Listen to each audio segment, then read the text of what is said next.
মহান আল্লাহর দরবারে নিজেকে সমর্পণে আরাফাতের ময়দানে হাজির লাখো মুসল্লি। একই পোশাকে বিশ্বের নানা বর্ণের মানুষের মিলন মেলা। সমবেত কণ্ঠে একই উচ্চারণ, আমি হাজির, হে আল্লাহ আমি হাজির।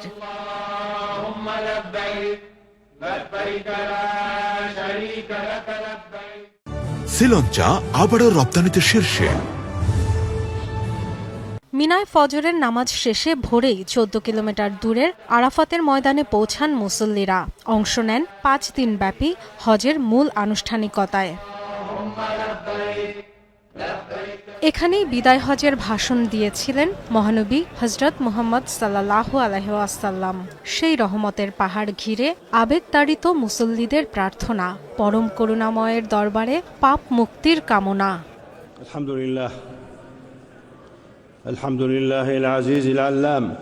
স্থানীয় সময় দুপুর ১২টায় মসজিদে নামিরায় খুতবা দেন মক্কার গ্র্যান্ড মসজিদের ইমাম শায়খ সালেহ বিন হুমায়দ, যা বাংলা সহ ৩৪ ভাষায় সরাসরি সম্প্রচারিত হয়।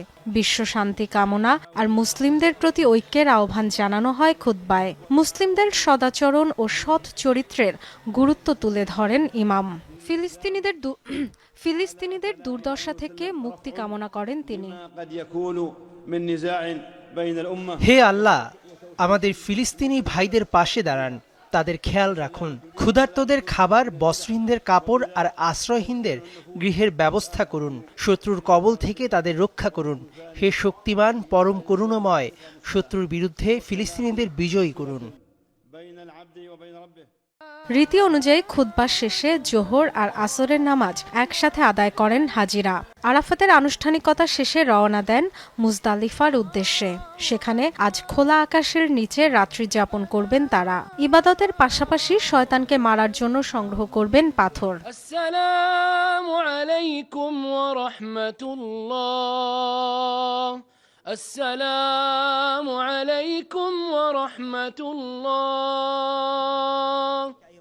শুক্রবার ভোরে মিনায় ফিরে আল জামারায় শয়তানের প্রতীক লক্ষ্য করে পাথর ছুড়বেন মুসল্লিরা। এরপর পশু কোরবানি করে ফিরবেন মক্কায়, তাওয়াফ করবেন কাবা ঘর। পরের দুদিন ১১ ও ১২ জিলহজ পালন করবেন হজের বাকি আনুষ্ঠানিকতা। মুসলিম বিশ্বের সবচেয়ে বড় এ জমায়েতে এবছর যোগ দেওয়ার সৌভাগ্য হয়েছে ১৫ লাখ মুসল্লির। Dorothy Tasrin, Jamuna news.